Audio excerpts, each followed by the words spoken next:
Good day and welcome to Ejc News, your monthly recap of news items taking place across the East Jamaica Conference of Seventh-day Adventists.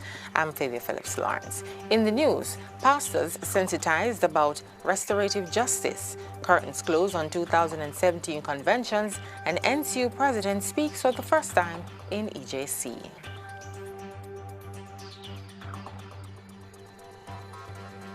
Now the news in detail. Seventh-day Adventist pastors in East Jamaica Conference are now more educated on the issue of restorative justice following a sensitization session held. The island's Justice Minister, Delroy Chuck, and a team from his ministry addressed pastors and administrators of Ejc at a mini-seminar on restorative justice and mediation mid-February. They came at the invitation of the Ministerial Fraternity President, Pastor Cornel Jackson, and Ejc President, Dr. Ejc Nathan, as efforts were made to equip those in attendance to be able to respond better to crime.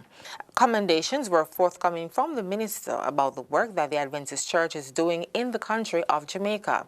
He also bemoaned the breakdown in the society and reiterated the government's stance. And I will continue to speak out until we feel that Jamaica has turned the corner towards peace, towards harmony, towards that paradise that we can become. Minister Chuck also disclosed plans to increase the complement of Justices of the Peace, JPs, who would be able to assist in the area of restorative justice and mediation in communities following training in that area. He appealed for more pastors and teachers to apply for the post of JP and offered the opportunity for churches to open their doors for training programs to interested persons who would want to be restorative justice facilitators. Now, what we plan to do is certainly to train as many JPs, pastors, and teachers.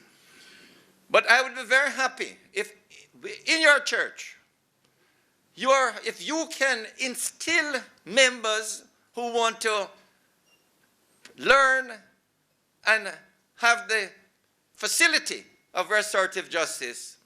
We hope that we, before long, perhaps this year, but certainly by next year, will make available trainers to come to your church. Presentations were also made by the Permanent Secretary in the Ministry of Justice, Carl Palmer, who pointed out that mediation has been around for some 20 years. It has largely focused on work in our courts, but based on the vision we have, we will also be doing mediation at the community level. Restorative Justice Coordinator Kahila White also spoke on the issue of restorative justice, noting it's a process that does not happen overnight. It's a voluntary process. We don't force anybody to become part of it. So we have bigger buy-in. When individuals agree to restorative justice, it's because they really do believe in the whole process of what's going to happen. The curtains came down for the last 4 conventions for the conference for 2017 at the conference's campsite in Phillipsfield, St. Thomas. The distance did not deter hundreds from turning out to hear from the administrators and workers of Ejc as they presented the plans and goals for the entity moving forward into 2017. The morning service facilitated the traditional lineup of events such as Sabbath School and Divine Service. The guest speaker was Acting Dean of the School of Religion and Theology at Northern Caribbean University, NCU, Dr. Denton Rohn. The church is failing our country by not lifting up the word. We don't even know it, so we don't even know that we're not lifting it up. Because we're not reading the word. Loving the media. What a thing if we could say that we have a loving country. He also drew parallels between the children of Israel and the Seventh-day Adventist Church, which he said was raised up by God to preach a specific message to a dying world. Dr. Rohn also emphasized the importance of obedience. The best gift we can give to God and to ourselves is obedience. Can you say amen? Salvation is God's gift to us, and our gift to God is obedience. Can you say amen? Our strength and power as Christians is found in obedience. He also pointed out that all have a responsibility to go forth and teach while living a life of example. Both Ejc President Dr. Ejc Nathan and Secretary of the Conference, Pastor Linton Williams, were happy to see those gathered despite the inclement weather. Convention is very, very important because, one, it brings us together as a family of God in this region. There has to be a time in the church that we come together as one people to celebrate the goodness of God. We are going to be transforming the life of the people of St. Thomas. And I want to let you know that as we come together to encourage each other. As we see that is the signs that are taking place in our world, we realize it's time for the church to get serious. He also highlighted the importance of the 5 tenets of the Lord Transform Me program to the mission of the church. Christ-centered education by the church is a viable solution to solving the nation's crime problem. So says Northern Caribbean University President Dr. Lincoln Edwards as he addressed those gathered at the first education rally for the conference at the Trenchtown SDA Church late February. Dr. Edwards was speaking in EJC in his capacity as president for the first time. The rally saw scores of students from Adventist schools across EJC participate in the worship service. In delivering the message, Dr. Edwards insisted that the Adventist Church in Jamaica can play a critical part in reducing crime. If we are united with our schools and with NCU, and we put forward this bold agenda to bring the young people from at-risk communities and to give them an education, this nation will never be the same. Dr. Edwards also issued an appeal for all to play their part and support Adventist Christian education, which can be a transforming agent. We have the ability, as Seventh-day Adventists, with our network of churches, to radically transform the society of Jamaica and make it the place where people want to live and do business. Meanwhile, President Nathan, who brought greetings at the event, commended the education director, Dr. Donna Brown, and her teachers for the awesome task they have been doing in preparing the students for greater service. You are doing a tremendous job in helping to guide the minds of our young people to be leaders in our communities, because it is the role of the Christian education department of our church to prepare young minds to grapple with the challenges of our country, of our society. EJC Secretary Pastor Williams, for his part, added that our system offers what none other does. The Seventh-day Adventist Church operates its own school system to make sure that its youth may receive a balanced physical, mental, moral, social, and spiritual education in harmony with the standards of the church.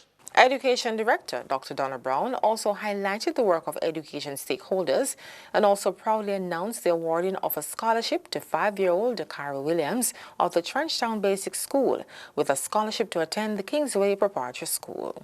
This was made possible based on a decision from the Conference-wide Development Committee of EJC.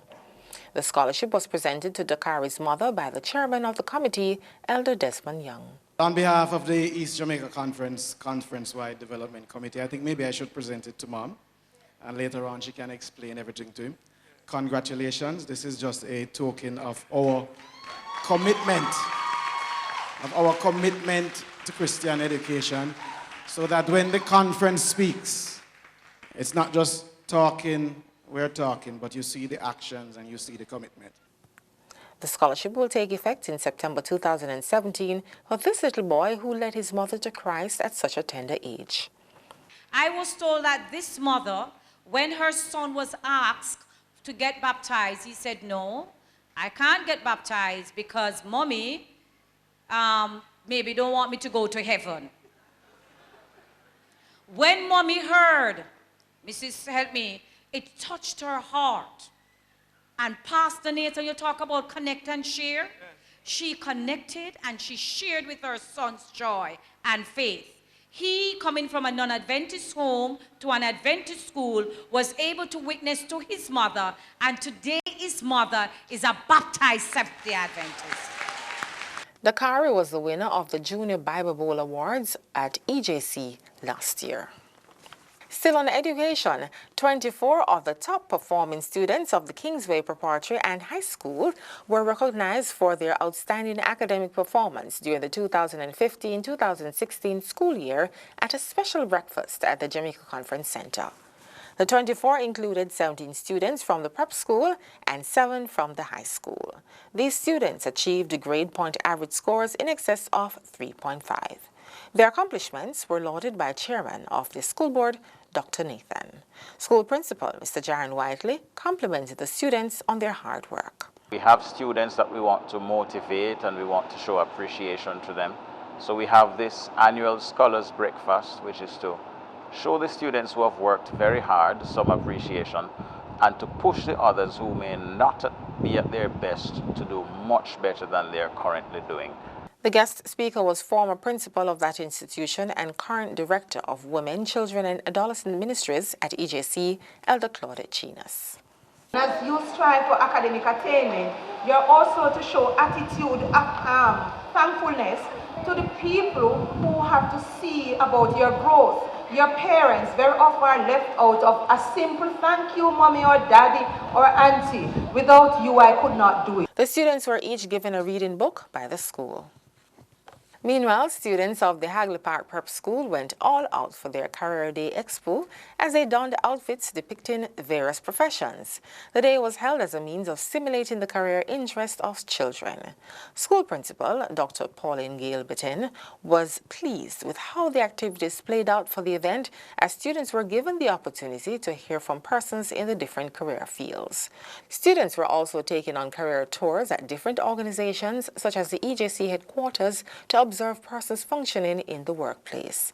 They also visited places such as the library, a business place, the airport, and the media house, among others. In other news, after serving for 38 years at the New Haven Seventh-day Adventist Church, Elder Joseph Thompson, supported by his wife Sharon, was recognized for the sterling contribution to church service. An award was given to him during a special service at the conference office as the Jamaica Union Conference of SDA JAMU celebrates the Year of the Adventist Worker. It was also held on the day earmarked to recognize the work and worth of elders in the church in the Inter-America Division. JAMU Secretary Dr. Merrick Walker was beaming as he presented the plaque to Elder Thompson and his wife, with whom he had worked when he pastored that congregation. Dr. Walker also expressed appreciation to all the elders present and thanked them on behalf of the Jamaica Union Conference administrators. Meanwhile, the top post in the EJC Elders Association is now occupied by Elder Vermont Murray. He replaces Elder Terrence Clark, who served in that capacity previously. And for a look at events to come in the month of March and onwards, please visit our website at www.ejcsda.com and subscribe to our mailing list. And you can also have a look at our Facebook page and follow us on Twitter and Instagram at EJCSDA. And that caps this month's edition of EJC News. God bless.